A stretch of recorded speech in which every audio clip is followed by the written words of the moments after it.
Now, if you've learned all your basic CAGED system guitar chords and you're wondering what songs actually use these shapes, well, in this video I'm going to teach you all the songs that have taught me the CAGED system so you can fully understand it. And if you don't know what the CAGED system is, in my previous video I went through in detail what the CAGED system is and how to practice it. And in that video I did give a few examples, but we're going to dive into a lot more of this one. So let's start off with the C shape.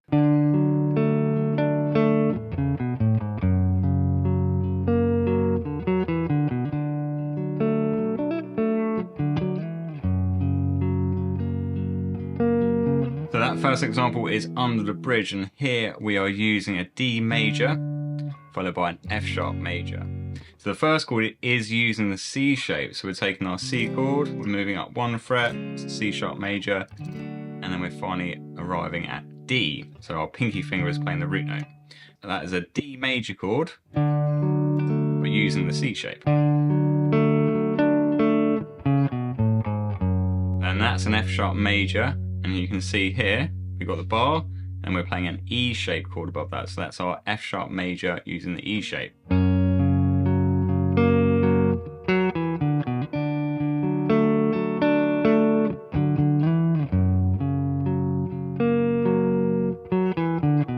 Another track that uses the C shape is Snow by Red Hot Chili Peppers.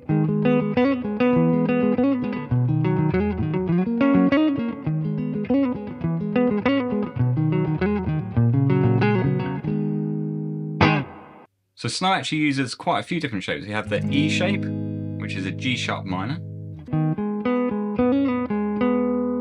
Then we go into E major using the C shape. Then we go into a B major using the G shape. And then we go to F sharp major using the C shape.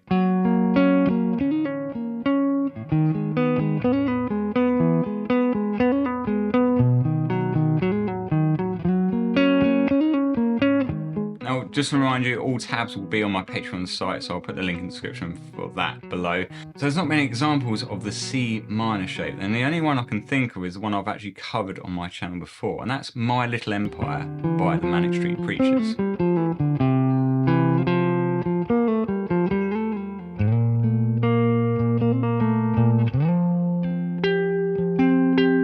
Quickly summarise how we form a C minor shape is, if we take our C major chord, let's move this up to D. So it's our D major using our C shape. Now to make a C minor shape out of this, I need to find the major third, which is it, my F sharp, and we'll go down to the F natural note. So if we just take the top part of that, add the D note in, we have D minor. So with My Little Empire, it's more of a riff-based track, but you'll outline that shape beautifully. So in standard tuning, it looks like this. That's the C minor outlined beautifully there, and then the rest of the riff.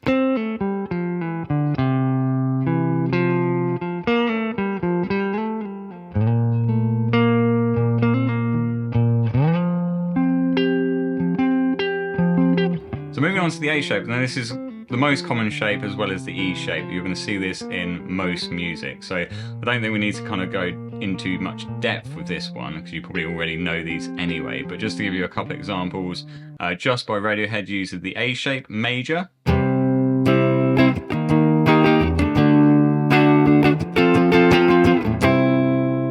it's going from a C to an E flat, to a D, to an F major. The other one is the minor shape, so if we take in an A minor chord, we move that up, we get all the minor equivalents using the A shape.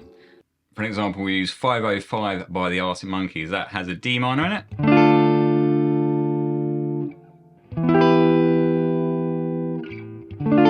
Next is the G shape. This is another kind of a less common one, and many people think there's not many actual tracks that use the G shape. Very quickly, the G shape is kind of the most awkward shape to get to. So if I just take a G major here and move it up, my barring has to go quite far back. And this is where a lot of people gonna go, oh, can't use that ever, that's really uncomfortable. And it is, but what we have to think about is we don't actually have to play the full track. So for example, if I just take an A major chord using the G shape, I don't have to play that. I can actually just play like a segment of it. I could just play the A, D and G strings. I'm still using the G shape, or I could play the top part. This is still around that G shape A chord. So a couple of examples that use this is All Right Now by Free.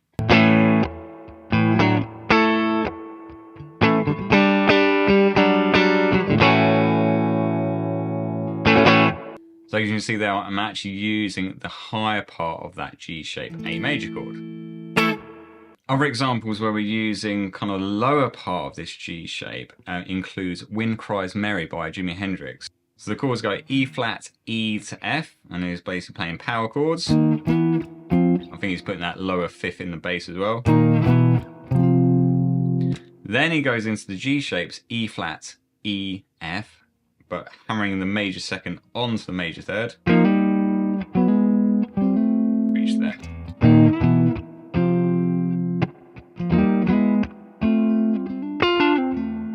Then it goes into the chords.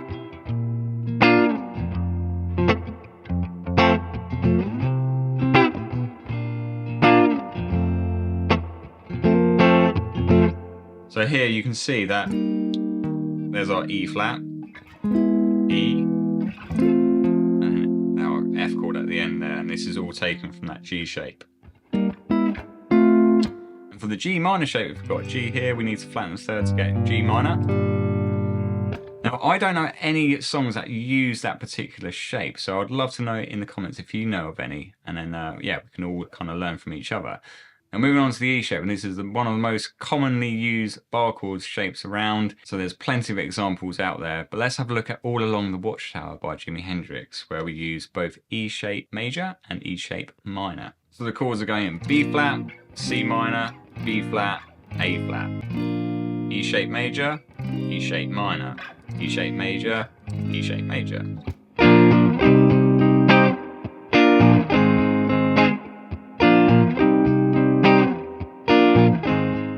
Moving on to the D shape, and again, not many examples of this, but if we're taking the D major, you know, we can move these up. Here's E major, F major, G major, A major, B major, C major, and up to D major.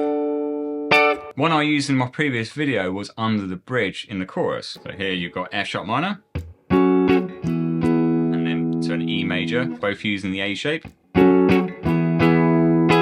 Then we're going to this B major using the D shape. Here's a B, an octave, and from here we've got that D shape chord.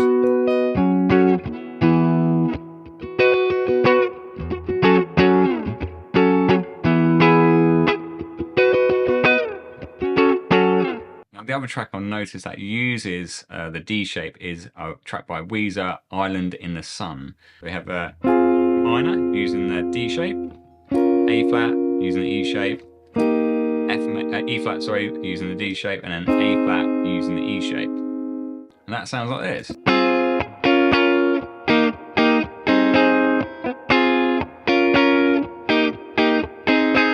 I hope you got a lot from that video and you got some reference points of like where these actual chords are used. Now don't forget, if you want to support me on Patreon, I'll put the link in the description and you'll get all the tabs for all these songs that I've covered today, as well as unlocking many other lessons. And if you don't understand what the CAGED system is, I have done this video up here where I go into full depth. So go and click on that and I'll see you over there. And remember to discover, learn and create something inspiring today. See you in the next one. Bye.